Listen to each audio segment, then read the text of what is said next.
My dear students, have a very sweet morning to all of you. I hope you are well and safe at your home. जी हाँ प्यारे बच्चों, आप घर पे ठीक ठाक होंगे, रोज का काम रोज कर रहे होंगे, ऐसा मैं आपसे उम्मीद करता हूँ। प्यारे बच्चों, आज हम करने वाले हैं consumer equilibrium in case of single commodity.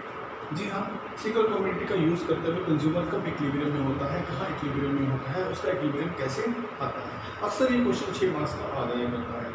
फिर भी मेरी कोशिश है कि मैं आपको इसको ब्रीफ में डायग्राम के साथ, स्केड्यूल के साथ जो है आसानी से आपको करा दूँ। ये वाला डायग्राम जो है आपको ये जो टेबल में आपको या स्केड्यूल जो आपको देने जा रहा हूँ, ये आपको TRJ में नहीं मिलने वाला है। एक्चुअली मुझे किसी और बुक से स्टडी किया है और ये बहुत आसान लगा है इन कंपैरिजन टू TRJ। सो बच्चों, आपको यही करना है क्योंकि मैं कई सालों से इसे ही करा रहा हूँ और बच्चे इसमें बहुत अच्छा प्रदर्शन करते हैं। बोर्ड के एग्जाम में भी वो इससे अच्छे मार्क्स ले लेते हैं। सो स्टडी करते हैं शुरू। कंज्यूमर इक्विलिब्रियम क्या है? Consumer equilibrium single commodity case की बात कर रहा हूँ। Consumer equilibrium refers to a situation in which a consumer is getting maximum satisfaction with the use of single commodity। जी हाँ, कंज्यूमर जो है अपना मैक्सिमम सेटिस्फेक्शन पा रहा होता है वो भी सिंगल कमोडिटी का यूज़ करने के बाद।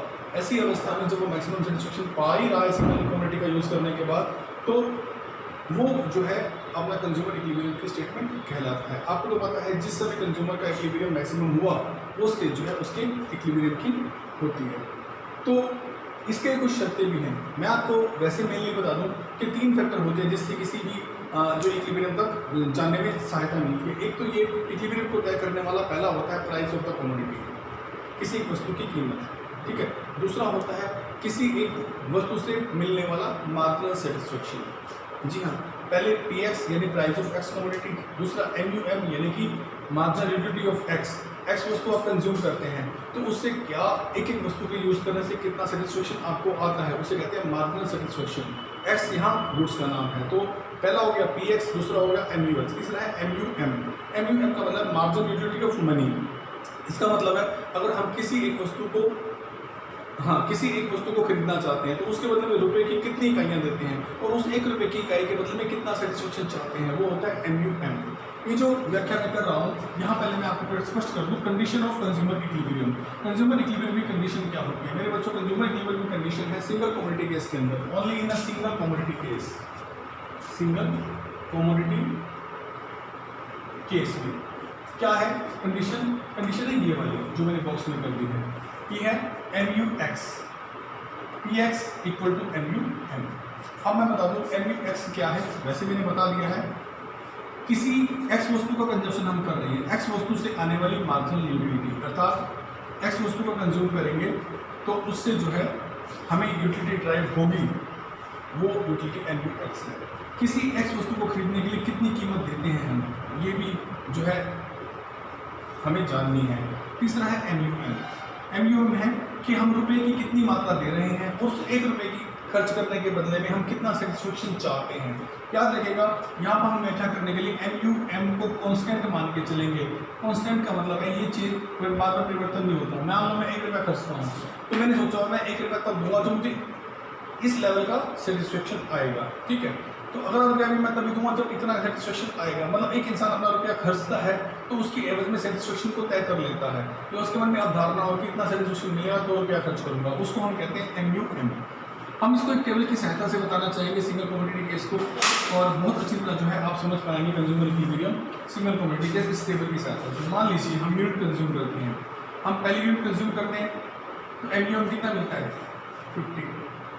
जब हम कंज्यूमर दूसरी यूनिट को कंज्यूम करता है तो उससे मिलता है सेटिस्फेक्शन 40। आपको तो पता है जो कंजप्शन बढ़ाते जाएंगे वैसे वैसे सेटिस्फेक्शन गिरता चला जाएगा। और ये व्याख्या हम कर चुके हैं law of diminishing marginal utility के अंदर। जैसे जैसे कंजप्शन की इकाइयाँ बढ़ रही है, 1 के बाद 2, 2 के बाद 3, 3 के बाद 4, 4 के बाद 5, ठीक है। इस तरह से जो है हम अगर कंजप्शन को बढ़ाते हैं तो हमारा सेटिस्फेक्शन गिरना शुरू हो जाता है। जैसे पहले 50 है, फिर 40, फिर 30, फिर 20, फिर 10, इस तरह से गिरता है। ये तो है law of diminishing marginal utility के कारण, ठीक है। आगे MUX हमने कह दिया कि सेटिस्फेक्शन गिरती दर से आ रहा है और एक यूनिट की कीमत है 3 रुपये, तो दूसरी की भी कितनी होगी 3।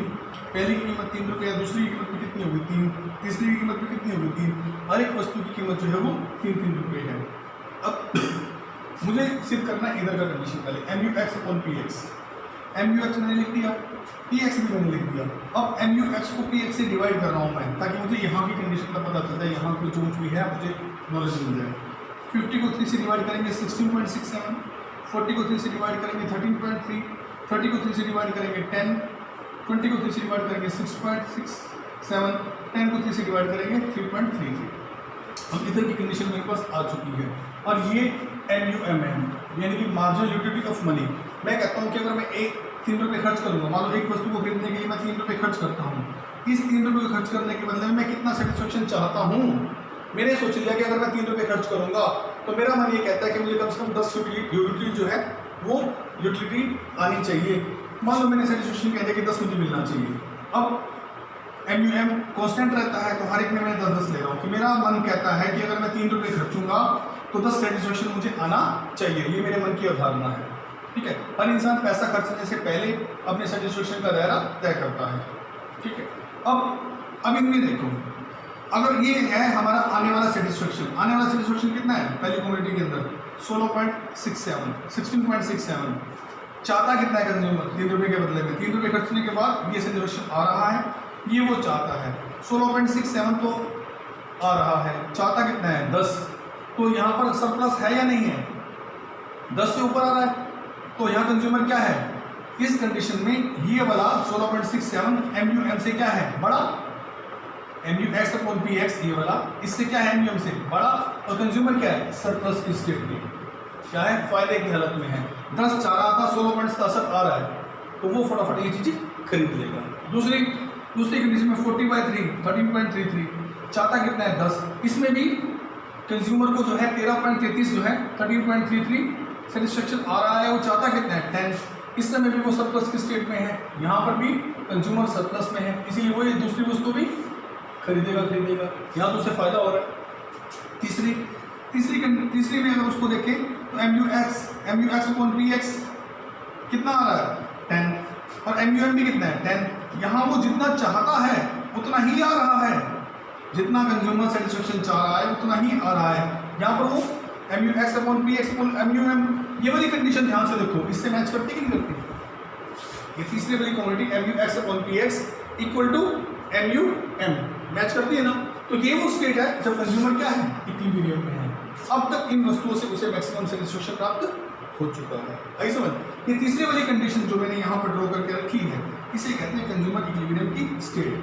फोर्थ कमोडिटी से उसे क्या मिल रहा है 6.67, ठीक है, और वो चाहता क्या है 10।